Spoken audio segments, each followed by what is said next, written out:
नमस्कार दोस्तों, इस सेशन में मैं प्रशांत आप सबका स्वागत करता हूं।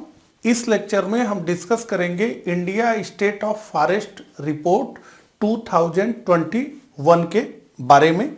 तो ये जो रिपोर्ट है ये बेहद महत्वपूर्ण रिपोर्ट है, क्योंकि अगले 2 वर्षों तक इस रिपोर्ट से सभी परीक्षाओं में 1-2 प्रश्न निश्चित रूप से पूछे जाएंगे। इसलिए इस भारत वन स्थिति रिपोर्ट को ठीक प्रकार से पढ़ना और समझना ये बेहद महत्वपूर्ण है। इसलिए बड़े विस्तार से इसे जो है हम पढ़ेंगे और समझेंगे। इस लेक्चर की शुरुआत करूं उससे पहले मैं आपको बताना चाहूंगा कि हमने यूपी पीसीएस प्रीलिम्स 2022 के लिए एक कंप्लीट क्रैश कोर्स लॉन्च किया है, जिसमें कि आपको मिलेगा वीडियो लेक्चर्स, उसके साथ ही पीडीएफ नोट्स भी दिए जाएंगे, ताकि वीडियो लेक्चर्स और पीडीएफ नोट्स के माध्यम से आप कंप्लीट जो प्रारंभिक परीक्षा का सिलेबस है उसे कवर कर सकें। और इसके बाद हम आपको टेस्ट सीरीज भी प्रोवाइड कराते हैं, ताकि आपने जितनी भी चीज़ों को पढ़ा है क्या वो ठीक प्रकार से आपने समझा है और क्या उनमें से ज़्यादातर चीज़ें आपको याद हैं। इसको जांचने के लिए आपको टेस्ट सीरीज भी मिलेगा, ताकि जो है आप अपनी प्रगति की जांच ठीक प्रकार से कर पाएं।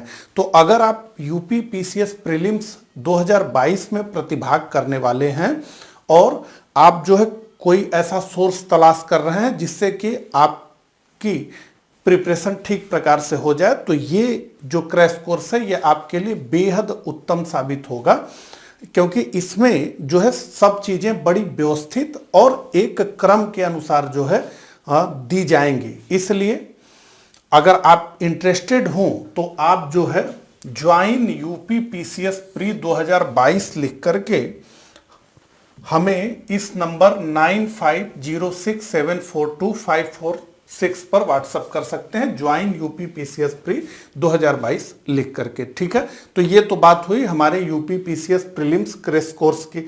अब हम जल्दी से आ जाते हैं अपने लेक्चर पर और ठीक प्रकार से समझने का प्रयास करते हैं। तो देखिए, भारत वन स्थिति जो रिपोर्ट है ये जो है एक द्विवार्षिक रिपोर्ट है, यानी प्रति 2 वर्ष पर यह रिपोर्ट जो है जारी की जाती है। पिछली रिपोर्ट 2019 में जारी की गई थी और 1987 से यह प्रारंभ है कि हर दूसरे वर्ष भारत वन स्थिति रिपोर्ट जारी की जाती है। तो पहले नहीं जारी की जाती थी, 1987 से शुरू हुई है।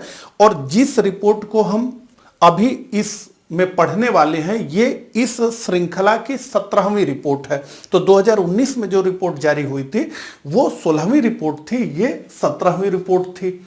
ठीक है, तो भारत वन स्थिति रिपोर्ट भारत के वनों एवं वृक्ष संसाधनों का द्विवार्षिक सर्वेक्षण है। प्रथम भारत वन स्थिति रिपोर्ट 1987 में प्रकाशित हुई थी।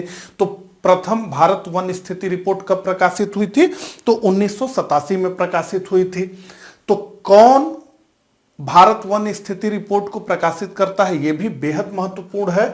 तो भारतीय वन सर्वेक्षण FSI, ठीक है, भारतीय वन सर्वेक्षण देहरादून द्वारा इसे तैयार किया जाता है। तो यही जो है इस रिपोर्ट को बनाने का काम करता है। ठीक है, इसके अलावा ये जो रिपोर्ट हम पढ़ रहे हैं ये 17वां है।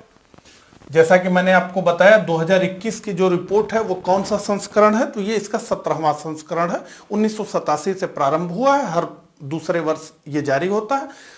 अभी जो लेटेस्ट जारी हुआ है वो इसका जो है 17वां संस्करण है। ठीक है, इतनी बात क्लियर हो गई। तो इस रिपोर्ट में कुल 3 तरह के वनों की बात की गई है। कौन कौन से हैं? तो अत्यधिक सघन की बात की गई है। तो अत्यधिक सघन की क्या परिभाषा है? तो अत्यधिक सघन वन हम उन्हें कहेंगे जिनमें 70% से अधिक घनत्व हो जिनका। तो खूब घने जो वन है उन्हें हम क्या कहेंगे? अत्यधिक सघन वन कहेंगे। एकदम एग्जैक्ट परिभाषा क्या है कि 70% या उससे अधिक घनत्व उसमें हो। इसके बाद मध्यम सघन वन, मध्यम सघन वन, तो इसकी क्या परिभाषा है? तो 40 से 70% के अंदर जो है इनका जो है सघनता होनी चाहिए। इसके बाद आता है खुले वन। खुले वन की परिभाषा है 10% से अधिक और 40% से कम इसे हम खुले वन कहते हैं। हम अभी एक जो है डायग्राम के मदद से इसको समझेंगे। एक हमारे पास इमेज है, आपको क्लियर आ जाएगा कि अत्यधिक सघन वन क्या है, मध्यम सघन वन क्या है, खुले वन क्या है। ठीक है, एक और प्रकार है जिसे कहा जाता है स्क्रब्स। ठीक है, स्क्रब्स उन्हें कहते हैं जहां 10% से अधिक कम सघनता हो, तो 10% से कम सघनता हो। ठीक है, यहां पर अब आप इस इमेज में देख सकते हैं। ठीक है, वेरी डेंस फॉरेस्ट ये है। हालांकि ये जो है ऐसा नहीं कि हमने किया, जो रिपोर्ट है उस रिपोर्ट में ही इसी तरह का इमेज था, लेकिन समझने के लिए मुझे लगता है कि काम हो जाएगा। तो ये बहुत सघन वन है, ये मध्यम सघन वन है। ठीक है, ये ओपन फॉरेस्ट है, और ये स्क्रब की जो बात हम कर रहे थे वो यही स्क्रब है। ठीक है, इसे ही स्क्रब कहते हैं, 10% से कम जो है। ठीक है, तो ये पहली श्रेणी है, ये दूसरी श्रेणी है, तीसरी और ये चौथी। अब आपको क्लियर हो गया होगा कि हम असल में बात क्या कर रहे हैं। ठीक है, तो अब जो है हम आगे बढ़ते हैं। तो एक विषय ये भी है कि ये रिपोर्ट क्यों जारी की जाती है, इसका महत्व क्या है। अब एग्जाम में इससे तो ज्यादा प्रश्न पूछा जाने की उम्मीद नहीं है, लेकिन एक बार जो है बहुत जल्दी से हम ये भी समझ लेना चाहेंगे कि क्या महत्व है, आखिर क्यों जो है भारत वन स्थिति रिपोर्ट जो है जारी की जाती है। ठीक है, तो एक एक करके देख लेते हैं। तो इसका उपयोग व्यापक रूप से वनों से संबंधित नीतियां निर्मित करने, तो एक डाटा हो गया ना, तो नीति बनानी आसान होगी। योजना बनाने, प्रबंधन के साथ साथ देश के वानिकी क्षेत्र को प्रभावित करने वाले निवेशों के लिए किया जाता है, पहला। दूसरा, प्राकृतिक संसाधन प्रबंधन के क्षेत्र में छात्रों एवं शोधकर्ताओं के लिए एक महत्वपूर्ण संदर्भ दस्तावेज के रूप में यह कार्य करता है। और तो एक अर्थपूर्ण मात्रा में डेटा प्रदान करता है जो अंतर्राष्ट्रीय संगठनों, विभिन्न अभिसमयों, प्रतिबद्धताओं के लिए भारत की रिपोर्टिंग आवश्यकताओं को पूरा करता है। तो निश्चित रूप से हमें तो ये तो पता होना ही चाहिए कि हमारे देश में जो है वनावरण कितना है, ट्री कवर कितना है, तो निश्चित रूप से ये महत्व का तो विषय है। अब जो है प्रमुख निष्कर्ष की बात करते हैं, इस रिपोर्ट में क्या क्या बताया गया है, एक एक करके हम पहले समझेंगे, फिर उसके बाद जो है चित्र के माध्यम से भी चीजों को हम समझेंगे। ठीक है, तो अब जो है महत्वपूर्ण लर्निंग हमारी शुरू हो गई है। पहला, कुल वन एवं वृक्ष आवरण। ठीक है, तो वनावरण और वृक्ष आवरण ये दो अलग अलग शब्द हैं। ठीक है, तो यहां कहा जा रहा है कुल वन एवं वृक्ष आवरण में वृद्धि हुई है। किसकी अपेक्षा वृद्धि हुई है, तो 2019 की अपेक्षा वृद्धि हुई है। 2019 की अपेक्षा वृद्धि हुई है। तो अभी कितना है, तो देश के कुल वन एवं वृक्ष आवरण में 2261 वर्ग किमी की वृद्धि हुई है। तो कितना वृद्धि हुई है, तो ये पहला तो पॉजिटिव साइन है। क्या पॉजिटिव साइन है, तो बताया ये जा रहा है कि 2019 से अगर हम 2021 को कंपेयर करें तो कुल वृक्ष और वनावरण में 2261 वर्ग किमी की वृद्धि हुई है। और इसे हम कुल प्रतिशत के रूप में समझें तो वो कितनी वृद्धि हुई है, तो 0.28% की वृद्धि हुई है। तो ठीक ठाक वृद्धि जो है मानी जाएगी। हम देखेंगे आगे जाकर के कि किस प्रकार से जो है प्रत्येक वर्ष जो है वृद्धि दर जो है वनावरण में हो रही है। ठीक है, तो अभी के लिए अगर आपसे पूछा जाए कि 2021 में 2019 के मुकाबले में कितनी वृद्धि हुई है,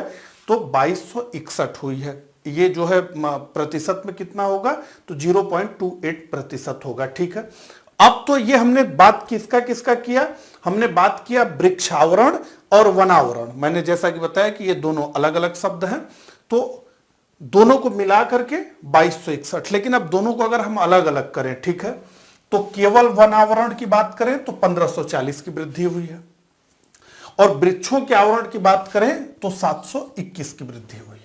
ठीक है, तो कुल मिलाकर के वृद्धि ज्यादा किसमें हुई है प्रतिशत के रूप में, तो इसमें ज्यादा वृद्धि हुई है। तो 1540 प्लस 721 2261। ठीक है, इसके अलावा क्या डाटा है, तो भारत में वन और वृक्षों का आवरण अब 8,09,537 वर्ग किमी है। कितना है, 8,09,537 वर्ग किमी हो गया है। दोनों को मिलाकर के वन और वृक्षों का आवरण अगर हम मिला दें तो तो 8,09,537 वर्ग किमी है। इसमें से कुल वनावरण की बात करें तो केवल वन की बात करें हम, वृक्ष कवर को हटा दें, ट्री कवर, तो ये 7,13,789। तो केवल वनावरण कितना है? 7,13,789। और कुल भौगोलिक एरिया का मतलब भारत के कुल भौगोलिक एरिया का ये कितना है? तो भारत के कुल भौगोलिक एरिया का ये है 21.71। तो अगर आपसे पूछा जाए कि भारत का कुल वनावरण कितना है तो आप बताएंगे 7,13,789। और कुल भौगोलिक क्षेत्र पर वनावरण कितना है तो आप बताएंगे 21.71%। ठीक है। अब अगर वृक्षों के आवरण की हम बात करें तो ये कितना है? तो ये है 95,748। यानी ये और प्लस ये दोनों मिलकर के क्या हो जाएंगे? ये। ठीक है, इन दोनों का ही जोड़ है। तो वृक्षों का आवरण है 95,748 और कुल भौगोलिक क्षेत्र का 2.1% है।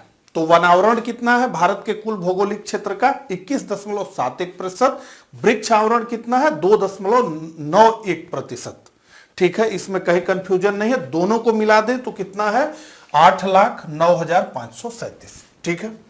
अब इसी से जो है प्रश्न पूछे जाएंगे, इसलिए इस डाटा को जो है दिमाग में बिठाते हुए चलना है और कहीं पर भी कंफ्यूज नहीं होना है। अब जो है आप यहां पर देख सकते हैं, ये एक जो है अब इसमें है फॉरेस्ट कवर। हमने बात किया ना कि भाई सघन वन है, मध्यम सघन वन है। ठीक है, तो वेरी डेंस फॉरेस्ट जिसकी हमने परिभाषा देखी 70% से अधिक, तो हमने पूरे वन को तो देख लिया। अब इस ग्राफ में ये बताया जा रहा है कि जो हमने तीनों प्रकार के वनों की बात की, उसमें स्क्रब की भी बात की, चौथा प्रकार था, तो उसमें से कैसे कैसे एरिया है। टोटल एरिया तो हमें पता चल गया 7,13,000, लेकिन अब उसमें से जो है कैसे कैसे है तो देखिए 99,799। तो ये वेरी डेंस फॉरेस्ट है, अत्यधिक सघन वन है। इसके बाद मॉडरेटली डेंस फॉरेस्ट जो है तो ये मध्यम प्रकार के, यही सबसे ज्यादा मतलब 3,06,890। ओपन फॉरेस्ट सबसे अधिक है। तो इन तीनों प्रकार में देखें तो सबसे अधिक कौन है? ओपन फॉरेस्ट है, यानी थोड़ा सा ही मार्जिन है, नहीं तो ये और ये दोनों लगभग बराबर है, एक 3,06,000 और एक 3,07,000। ठीक है, तो टोटल फॉरेस्ट कवर कितना है? 7,13,789। ठीक है, इसमें स्क्रब की गणना नहीं की गई है। अगर स्क्रब को देखें तो ये 46,539 है। ठीक है, इस तरीके से टोटल जियोग्राफिकल एरिया भारत की 32,87,469, ये 100% इस तरीके से, इधर प्रतिशत। तो वेरी डेंस फॉरेस्ट कितना है प्रतिशत के दृष्टिकोण से? तो 3.04। मॉडरेटली डेंस फॉरेस्ट 9.33 और ओपन फॉरेस्ट 9.34। तो ओपन फॉरेस्ट सबसे अधिक है। ये जो है आपको यहाँ चित्र में भी दिखाई दे रहा है। तो ये तो जो है नॉन फॉरेस्ट एरिया है। ठीक है, ये जो है स्क्रब है जो है। ठीक है, ये वेरी डेंस है जो है, ये मॉडरेटली डेंस फॉरेस्ट है। ठीक है, ये ओपन फॉरेस्ट है, ये पूरा जो है। तो मतलब हमने इसमें भी घुस करके देखा कि जो 7,13,000 की बात हो रही है उसमें कैसे है, सघन वन कितने हैं, मध्यम सघन कितने हैं, ठीक है, खुले वन कितने हैं, इन सारे की बात हमने की। अब जो है यहां पर हम आ जाते हैं। अब थोड़ा सा जो है ये पीआईबी का चित्र है, इसमें थोड़ा सा हम जो है कुछ और बात कर लें। ये हाईलाइटेड किया गया है कि 80 मिलियन हेक्टेयर, तो 1 मिलियन में कितना होता है? 10 लाख होता है। 80 मिलियन टोटल है, 80.9 मिलियन, लगभग 81 मान लीजिए मिलियन हेक्टेयर की बात हो रही है, यानी 1 मिलियन में 10 लाख होता है। ठीक है, तो इतने हेक्टेयर की बात हो रही है। टोटल फॉरेस्ट और ट्री कवर है इंडिया का, ये वर्ग किलोमीटर में नहीं है, ये हेक्टेयर में है। ठीक है, कमेंट में बताइए कि कितने हेक्टेयर से 1 वर्ग किलोमीटर बनता है। ठीक है, तो total forest and tree cover in India बताया जा रहा है कि 80.9 मिलियन हेक्टेयर है। अब इसमें जो है, जो हमने बात किया कि 7,13,789 स्क्वायर किमी, ये जो है कुल भारत के जियोग्राफिकल एरिया का कितना है? 21.71% जो हमने बात किया। इंक्रीज आप 1540। अगर हम अलग से देखें तो कुल तो 2200 था, लेकिन अलग से अगर हम केवल देखें जो है फॉरेस्ट कवर को देखें, वनावरण को देखें, तो 1540 2019 के मुकाबले बढ़ा है। ट्री कवर की बात करें हम जो है वृक्षावरण की, तो ये हमने बात किया 95,748। पूरा जो है भारत के जियोग्राफिकल एरिया का कितना है, तो 2.91% है। इंक्रीज कितना है, 721 है। ठीक है, इन दोनों को जोड़ करके 2200 समथिंग आ जाएगा। ठीक है, तो total forest and tree cover कितना है कंट्री में, तो 8,09,537, जिसकी हमने बात की टोटल। अब दोनों को मिला करके कितने प्रतिशत के रूप में है, तो यह है 24.62%। ठीक है, हमारा लक्ष्य है कि भाई कम से कम 1/3 तो हो, 35% पर जाने का लक्ष्य है। हम देखेंगे कि हम किस गति से बढ़ रहे हैं। ठीक है, तो 24.62 वृक्षावरण वनावरण दोनों को मिलाकर, यानी फॉरेस्ट और ट्री कवर दोनों को मिलाकर के 24.62%, केवल फॉरेस्ट कवर 21.71%, केवल ट्री कवर 2.91%। ठीक है, और टोटल इंक्रीज कितना हुआ, तो 2261, जिसमें से कि 1540 तो जो है फॉरेस्ट कवर में और 721 ट्री कवर में है। ठीक है, हमने एक बार और रिवाइज कर लिया। अब आ जाइए जो है ट्री कवर को देख लीजिए किस तरीके से ग्रोथ हुई है। तो ये 2011 का डाटा है, इसमें बताया जा रहा है 90,844। अगर आपको नहीं दिख रहा हो तो मैं बोल रहा हूं, ये 2011 का डाटा है, इसमें बताया जा रहा है कि भारत में कुल ट्री कवर वृक्षावरण कितना है, तो 90,840 है। 2 साल के बाद जब ये रिपोर्ट आई 2013 में, तो उस रिपोर्ट में ये बताया गया कि ये जो है 91,266 हो गया। पहले कितना था, 11 में 90,844, 13 में कितना हो गया 91,266, और 2015 में कितना हो गया 92,572, लगातार बढ़ रहा है जैसा कि आप यहां से देख पा रहे होंगे। 2017 में कितना हो गया 93,815, 2019 में कितना हो गया 95,027, और जैसा कि इस बार हम देख रहे हैं 721 वर्ग किलोमीटर की बढ़ोतरी हुई है। तो ये जो है हो गया है 95,748। यहां पर जो है पूरा लिखा है कि प्रतिशत के रूप में हम कितना बढ़ रहे हैं, तो 0.46%, 1.43, 1.34, 1.29 और 0.76। ठीक है, इस तरीके से ये इस ट्री कवर की बात हुई। अब इधर आए तो फॉरेस्ट कवर की बात हुई है।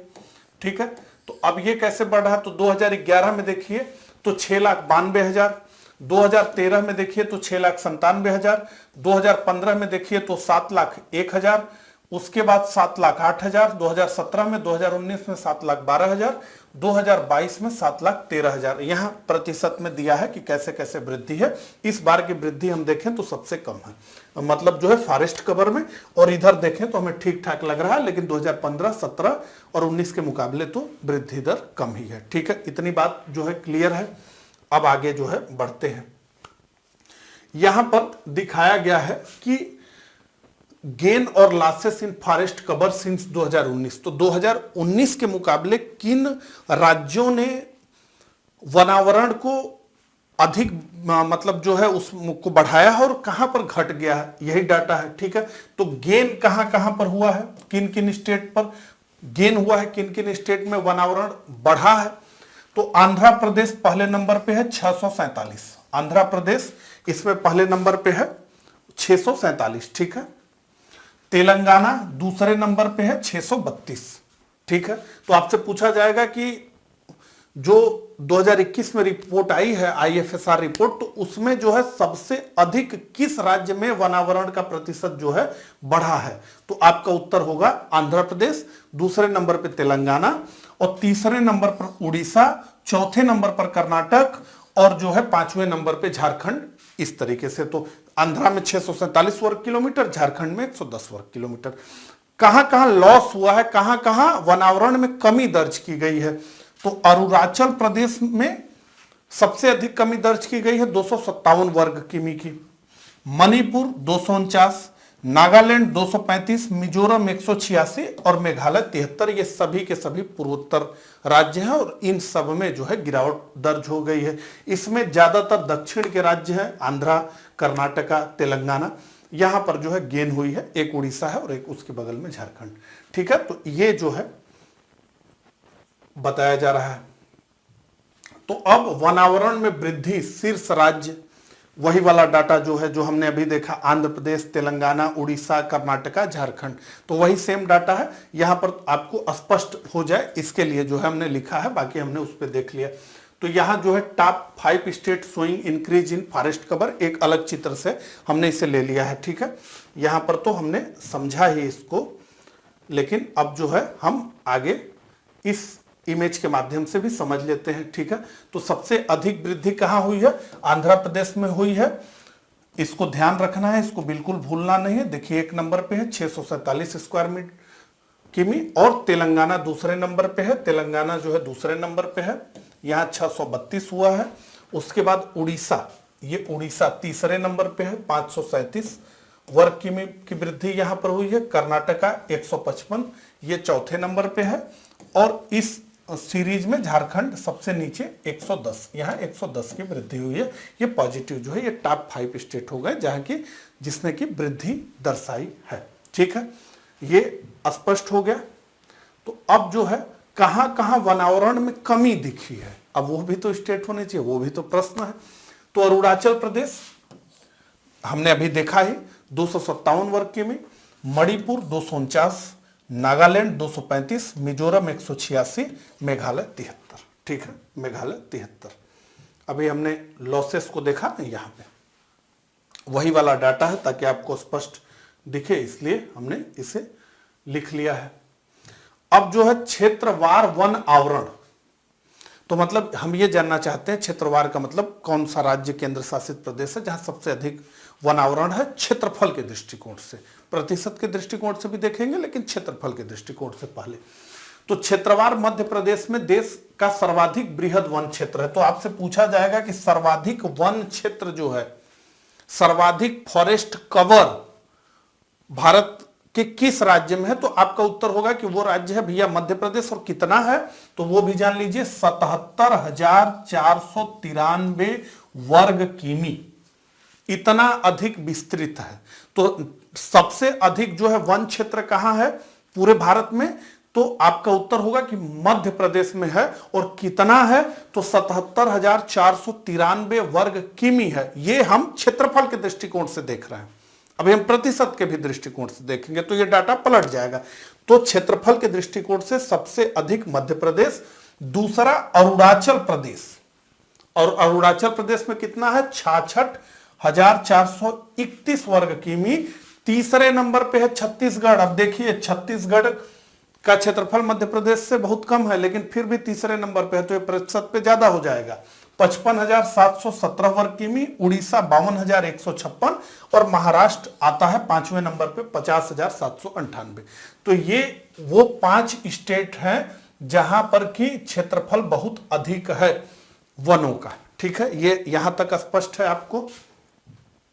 अब आगे बढ़ते हैं। अब जो है न्यूनतम की बात कर लें, अधिकतम अगर न्यूज है तो न्यूनतम भी तो न्यूज है। हरियाणा 1603 वर्ग किमी। हालांकि इसको हमने अपने मेहनत से इसको बनाया गया क्योंकि इस बार जो रिपोर्ट आई थी ना उसमें इतना अधिक कॉलम कर दिया था कि उसे तोड़ करके उन्होंने 2 पर कर दिया और नंबरिंग भी नहीं किया, नहीं तो प्रतिशत के हिसाब से सीक्वेंसिंग की, नहीं क्षेत्रफल के हिसाब से सीक्वेंसिंग की, तो ढूंढ कर एक एक डाटा लाना बड़ा मुश्किल काम हो गया था। अब ऐसे आपको एक एक चीजों को देखना पड़ता था कि अच्छा अब 1603 से तो ऊपर कोई नहीं, और फिर उसको दूसरे फाइल से मैच करना पड़ रहा था। वो पूरा एक चार्ट था ही नहीं, आधा ऊपर आधा नीचे, तो बड़ी दिक्कत थी। तो हरियाणा 1603 वर्ग किमी, ये सबसे न्यूनतम वनावरण वाला राज्य है भारत का। सबसे न्यूनतम राज्यों में सबसे न्यूनतम कौन? हरियाणा 1603। पंजाब दूसरे नंबर पर है 1847। तो हरियाणा और पंजाब। गोवा जबकि बहुत छोटा राज्य है, 3,300 या 400 वर्ग किमी का राज्य है ये, उसके बाद भी 2244 वर्ग किमी यहां पर क्या है? वनावरण है। तो ये सिक्किम भी छोटा राज्य है लेकिन यहां भी 3341 वर्ग किमी का वनावरण है। और बिहार 7,381 वर्ग किमी। तो ये जो है सबसे कम हरियाणा, फिर पंजाब, फिर गोवा, फिर सिक्किम, फिर बिहार। अब प्रतिशतवार वनावरण की बात करें तो कुल भौगोलिक क्षेत्र के प्रतिशत के रूप में वनावरण के मामले में शीर्ष 5 राज्य। तो अभी हमने जो है क्षेत्रफल की दृष्टि से सबसे अधिक और सबसे कम को देखा। अब हम जो है प्रतिशत के दृष्टिकोण से देखना चाहते हैं, तो डाटा बदल जाएगा। क्षेत्रफल के दृष्टिकोण से मध्य प्रदेश पहले नंबर पे था, लेकिन अब मिजोरम आ गया पहले नंबर पे 84.53%। तो इस राज्य के 84.53% क्षेत्र पर वनावरण है। और भारत का एवरेज हमने क्या देखा, सब मिला के 24%। हमारा लक्ष्य क्या है कि कम से कम 33% हो। अरुणाचल प्रदेश तो 79.33%, मेघालय 76.00, मणिपुर 74.34% और नागालैंड 73.90। तो हमें क्या दिखता है, 3 स्टेट दिखते हैं जो 75 से ऊपर हैं। एक तो मिजोरम है, दूसरा अरुणाचल है, तीसरा मेघालय है। मणिपुर थोड़े से कम है और नागालैंड भी थोड़े से कम है। ठीक है, इनका थोड़ा बढ़ेगा तो ये चले, लेकिन फिलहाल 3 स्टेट। तो हमें कुल 3 स्टेट ऐसे दिख रहे हैं जो जहां 75% से अधिक वनावरण है, मिजोरम, अरुणाचल, मेघालय। ठीक है, कुल भौगोलिक क्षेत्र के प्रतिशत के रूप में वनावरण के मामले में न्यूनतम 5 राज्य प्रतिशत के दृष्टिकोण से, तो फिर से हरियाणा आ गया, पंजाब आ गया, राजस्थान अब आ गया, अब राजस्थान आ गया। ठीक है, उत्तर प्रदेश आ गया और गुजरात आ गया। ठीक है, यहाँ पे वनावरण की स्थिति ये है। तो ये समझ लीजिए एकदम अत्यंत सघन जनसंख्या, हालांकि राजस्थान में तो अत्यंत सघन जनसंख्या नहीं है, लेकिन जो है निश्चित रूप से हरियाणा, पंजाब, उत्तर प्रदेश, गुजरात में तो है ही। ठीक है, अब जो है एक विशेष रिपोर्टिंग जो है इसको देखें, तो वन आवरण के अंतर्गत 1/3 से अधिक क्षेत्र वाले राज्य, केंद्र शासित प्रदेश, तो 1/3 से अधिक जहां पर जो है वनावरण है, ऐसे जो है 2021 के ISFR का कहना है कि 17 राज्य, केंद्र शासित प्रदेश मिलाकर के ऐसे हैं, 17 राज्य और केंद्र शासित प्रदेश ऐसे हैं जहां पर कि 33% से अधिक वनावरण है। ध्यान दीजिए, 17 राज्य या केंद्र शासित प्रदेश ऐसे हैं भारत में जहां पर कि 33% से अधिक वनावरण है, वहां पे फॉरेस्ट है 33%, 33%। ठीक है, हमारा राष्ट्रीय लक्ष्य भी है कि हम 33% पे तो कम से कम जाए ही जाए। हालांकि बहुत अधिक जनसंख्या है भारत में, आप समझ रहे हैं, तो ये मुश्किल है। तो 33% ऐसे हैं 17 राज्य और केंद्र शासित प्रदेश। 75% से अधिक की अगर हम बात करें तो 5 राज्य, जिसमें से कि राज्यों में हमने 3 ही देखा था, 3 राज्य ही हैं, अब 2 केंद्र शासित प्रदेश। तो 5 राज्य और केंद्र शासित प्रदेश, लक्षद्वीप, मिजोरम, अंडमान एवं निकोबार, अरुणाचल, मेघालय में 75% से अधिक वन क्षेत्र है।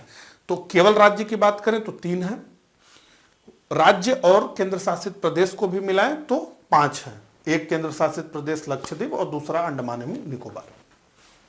अब 33 से 75% के बीच में कितने आते हैं ये, तो 12 राज्य या केंद्र शासित प्रदेश, जिसमें कि कौन कौन सा है, तो मणिपुर है, नागालैंड है, त्रिपुरा है, गोवा है, केरल है, सिक्किम है, उत्तराखंड, छत्तीसगढ़, दादर एवं नगर हवेली, दमन द्वीप, असम, उड़ीसा में 33 से 75% के मध्य वन क्षेत्र है। तो ये बेहद इंपॉर्टेंट डाटा है, इसको आपको याद रखना है।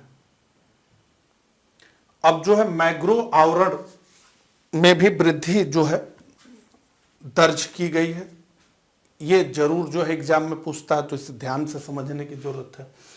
तो भारत वन स्थिति report, India state of forest report 2021 कहती है कि 2019 के मुकाबले मैंग्रोव आवरण में 17 वर्ग किलोमीटर की वृद्धि देखी गई है। कितनी वर्ग किलोमीटर की वृद्धि देखी गई है, तो 17 वर्ग किलोमीटर की वृद्धि देखी गई है। तो अब देश में कुल मैंग्रोव आवरण कितना है, 4992, 4992, 4992 वर्ग किमी, स्क्वायर किमी। ठीक, ये स्पष्ट हो गया, बस 5000 के आसपास ही है, तो 5000 का फिगर रखेंगे तो ये पता चल जाएगा। तो अब ये बताया जा रहा है कि ये जो 17 वर्ग किमी की वृद्धि हुई है, ये कहां कहां हुई है, तो सबसे अधिक वृद्धि हुई है उड़ीसा राज्य में 8 वर्ग किमी की, दूसरे नंबर पे महाराष्ट्र है, यहाँ 4 वर्ग किमी की वृद्धि हुई है, और तीसरे नंबर पे है कर्नाटक, यहाँ 3 वर्ग किमी की वृद्धि हुई है। ठीक है, इस प्रकार से कुल 17 वर्ग किमी की वृद्धि हुई है, जिसमें उड़ीसा में सर्वाधिक वृद्धि हुई है। अब कुल कार्बन स्टॉक, ठीक है, इसका भी मतलब हम समझ लें जो है, तो वन कार्बन स्टॉक का आशय कार्बन की ऐसी मात्रा से है जिसे वातावरण से अलग किया गया है और अब वन पारिस्थितिकी तंत्र के भीतर संग्रहित किया जाता है, मुख्य रूप से जीवित बायोमास और मिट्टी के भीतर और कुछ हद तक लकड़ी और अपशिष्ट में भी, ठीक है। तो ये बताया जा रहा है कि देश के कार्बन स्टॉक में 2019 के अंतिम आकलन की तुलना में 79.4 मिलियन टन की वृद्धि हुई है, तो बड़ी अधिक वृद्धि है। कार्बन स्टॉक में वार्षिक वृद्धि 39.7 मिलियन टन है, तो वार्षिक वृद्धि ये है, 2 वर्ष में उतना हुआ। देश के वनों में कुल कार्बन स्टॉक कितना है, तो 7,204 मिलियन टन होने का अनुमान लगाया गया है। अगला बांस वन की भी बात की गई है, ठीक है, बांस को लेकर के भी। तो बांस में क्या बताया गया है, 2019 में बांस के वन 13,882 मिलियन कलमों यानी तने, वो जो एक एक ठो बांस होता है, ठीक है, से बढ़कर 2021 में कितना हो गया है, 53,336 मिलियन कलम हो गए हैं, तो बहुत बड़ी वृद्धि हुई है। 2019 में कितना था, तो 13,882 मिलियन, अब कितना हो गया, 53,363 मिलियन, तो बहुत बड़ी वृद्धि हुई है, ठीक है।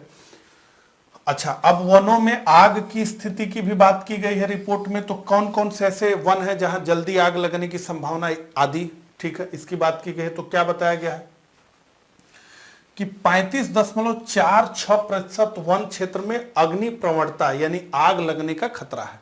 तो कुल जो वन क्षेत्र है भारत का, उसमें से 35.46% वन क्षेत्र ऐसा है जहां पर कि आग लगने का खतरा है।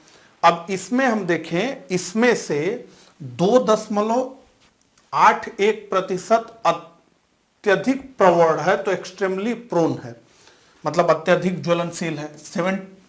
7.85% बहुत अधिक प्रवण है, तो वेरी हाईली प्रोन है, और 11.5% अत्यधिक प्रवण है, हाईली प्रोन है। तो जंगल में जो प्राकृतिक रूप से आग लग जाती है विभिन्न कारणों से, उसकी बात हो रही, नहीं तो मिट्टी का तेल डाल करके माचिस मारेंगे तो किसी भी वन में जो है आग लगेगी निश्चित रूप से ही, ठीक है। तो प्राकृतिक नेचुरल जो होता है उसके हिसाब से इसमें की बात हो रही है, ठीक है। इतनी बात हुई। अब यहाँ पर जो है, जो हमने पढ़ा एक बार और, तो मैग्रोव कवर कितना हो गया है, 4,992, ठीक है। कुल जियोग्राफिकल एरिया का कितना है भारत के, तो 0.15%।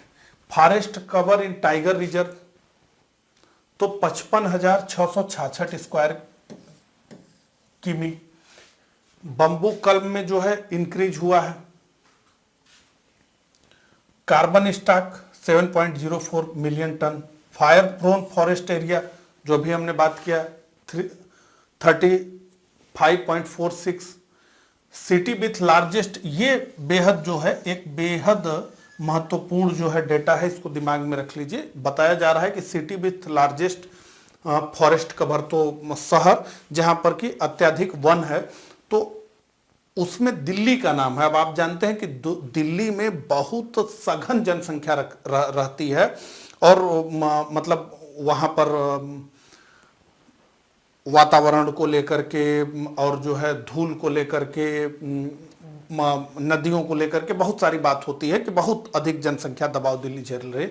लेकिन चूंकि दिल्ली राजधानी है और उसी दिल्ली में 500-500 एकड़ में जो है राष्ट्रपति के भवन बने हैं, जिसमें कि बहुत सारे पेड़ लगे हैं, बहुत सारे जो है संग्रहालय हैं, बहुत सारी चीजें हैं, तो एक बड़ा एरिया जो है दिल्ली में है। इसलिए जो है दिल्ली को याद रखिएगा, क्योंकि तर्क के दृष्टिकोण से तो ये नहीं लग रहा है, लेकिन इस रिपोर्ट में बताया गया है कि city with largest forest cover, तो दिल्ली जो है ऐसी सिटी है जहां की सबसे अधिक जो है फॉरेस्ट कवर है अन्य शहरों के मुकाबले, और वो कितना है, तो बताया गया है 194.24, ठीक है।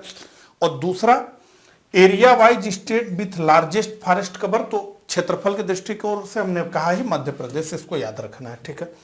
इसी तरह के प्रश्न सीधे सीधे बनेंगे। तो भारतीय वनों में जलवायु परिवर्तन हॉटस्पॉट, तो इस रिपोर्ट के अनुसार लगभग 45 से 64% भारतीय वन 2030 तक जलवायु परिवर्तन एवं बढ़ते तापमान के नकारात्मक प्रभाव का अनुभव करेंगे। तो ये जो जलवायु परिवर्तन हो रहा है, तापमान बढ़ रहा है, इससे भारत के लगभग 45 से 64% वन जो है 2030 तक नकारात्मक रूप से प्रभावित होंगे, यानी कि उनमें गिरावट देखी जाएगी। ये बताया जा रहा है कब, 2030 तक। सभी भारतीय राज्यों यानी असम, मेघालय, त्रिपुरा और नागालैंड के अतिरिक्त, तो सभी भारतीय राज्यों की बात हो रही है, तो उसमें से एक्सक्लूड है, असम नहीं है, मेघालय नहीं है, त्रिपुरा नहीं है, नागालैंड नहीं, इनको छोड़ करके सभी भारतीय राज्यों में वन अत्यधिक संवेदनशील जलवायु वाले हॉटस्पॉट होंगे। और केंद्र शासित प्रदेश लद्दाख वनावरण में जलवायु परिवर्तन का सबसे अधिक जो है ये शिकार होगा, ऐसा बताया गया है। अगला, टाइगर रिजर्व क्षेत्रों में वनावरण, तो ये पहली बार जो है किया गया है। ये महत्वपूर्ण जो है एक विषय है इस रिपोर्ट की। क्या है, तो IFSR 2021 में भारत के टाइगर रिजर्व, गलियारे यानी कॉरिडोर एवं गिर के वन क्षेत्र में वन आवरण के आकलन से संबंधित पहली बार एक नया अध्याय सम्मिलित किया गया है। तो इससे पहले नहीं किया जाता था, ये कहने का मतलब है। क्या बताया गया इसमें, तो 2011 और 21, अब 2011 से ये डाटा लिया गया, 2011 और 21 के बीच बाघ गलियारों में वन क्षेत्र में 15 वर्ग किमी यानी 0.32% की वृद्धि हुई है। तो कितना हुआ है, 2011, अब ये 2019 से डाटा नहीं हो रहा है, 2011 से हो रहा है, ये ध्यान दीजिए। तो 2011 और 21 के बीच बाघ गलियारों में वन क्षेत्र में 15 वर्ग किमी की वृद्धि हुई है। तो कुल 15 वर्ग किमी की वृद्धि हो गई है। लेकिन बाघ अभ्यारण्यों में बात करें, ये गलियारे की बात हुई, ये अभ्यारण्य की बात हुई, तो 22.6 वर्ग किमी यानी 0.04% की कमी आई है। तो अभ्यारण्य में कमी आई है, ये भी ध्यान रखिएगा, नेगेटिव है। पिछले 10 वर्षों में 52 बाघ के अभ्यारण्यों में से लगभग 20 ने वृद्धि प्रदर्शित की है। तो ये भी जो है एक अच्छा साइन, मतलब पिछले 10 वर्ष यानी 2021 से 2021 के बीच 52 बाघ अभ्यारण्य जो थे उसमें से 20 ने वृद्धि प्रदर्शित की है, उनके एरिया में बढ़ोतरी हुई है। आइए और थोड़ा सा जो है देखें, तो वन क्षेत्र में वृद्धि प्रदर्शित करने वाले शीर्ष 3 टाइगर रिजर्व की बात देखें, तो बक्सा पश्चिम बंगाल, यहां वृद्धि हुई है। अन्नामलाई तमिलनाडु, यहां वृद्धि हुई है। इंद्रावती छत्तीसगढ़, यहां वृद्धि हुई है। तो 52 में से 20 में वृद्धि हुई है, जिसमें से टॉप 3 ये हैं। शेष 32 टाइगर रिजर्व में गिरावट की प्रदर्शित हुई है। 52 में से 20 में बढ़ोतरी और 32 में गिरावट हुई है। जो असम के ओरंग में 6 वर्ग किमी से लेकर के तेलंगाना के कवाल में 118.97 वर्ग किमी तक विस्तृत है। ये जो है गिरावट की बात हुई, ठीक है। तो अब जो है वन स्थिति में कुछ नकारात्मक प्रभाव डालने वाले कुछ मुख्य कारण प्राकृतिक वनों में गिरावट, ठीक है। तो नकारात्मक जो कुछ प्रभाव रहे वो क्या है, तो मध्यम घने जंगलों या प्राकृतिक वन में 1582 वर्ग किलोमीटर की गिरावट आई है। और यह गिरावट खुले वन क्षेत्रों में 2621 वर्ग किलोमीटर की वृद्धि के साथ साथ देश में वनों के क्षरण को दर्शाती है। साथ ही झाड़ी क्षेत्र में 5320 वर्ग किलोमीटर की वृद्धि हुई है, जो इस क्षेत्र में वनों के पूर्ण क्षरण को दर्शाता है। बहुत घने जंगलों में 501 वर्ग किलोमीटर की वृद्धि हुई है, ठीक है। पूर्वोत्तर क्षेत्र के वन आवरण में गिरावट, हमने देखा कि वो जो वन आवरण था वो उसमें हमने लॉसेस में जब देखा तो पूर्वोत्तर के ही राज्य थे। तो पूर्वोत्तर क्षेत्र में वन आवरण में कुल मिलाकर 1020 वर्ग किलोमीटर की गिरावट देखी गई है, टोटल मिलाकर के। पूर्वोत्तर राज्यों के कुल भौगोलिक क्षेत्र का 7.9% हिस्सा, लेकिन कुल वन क्षेत्र का 23.7% हिस्सा है। पूर्वोत्तर राज्यों में गिरावट का कारण क्षेत्र में प्राकृतिक आपदाओं, विशेष रूप से भूस्खलन और भारी बारिश के साथ साथ मानव जनित गतिविधियों जैसे कि कृषि को स्थानांतरित करना, विकासात्मक गतिविधियों का दबाव और पेड़ों की कटाई को उत्तरदायी ठहराया गया। तो ये सारे जो है वही जनसंख्या दबाव, कुल मिलाकर के तस्करी वगैरह बहुत सारे कारण। तो इस प्रकार से भारत वन स्थिति रिपोर्ट 2021 की हमने चर्चा की। मुझे कमेंट करके जरूर बताइएगा कि मेरा ये प्रयास आपको कैसा लगा। मिलता हूं इसी तरह के अगले लेक्चर में, तब तक के लिए आप सभी को नमस्कार, धन्यवाद।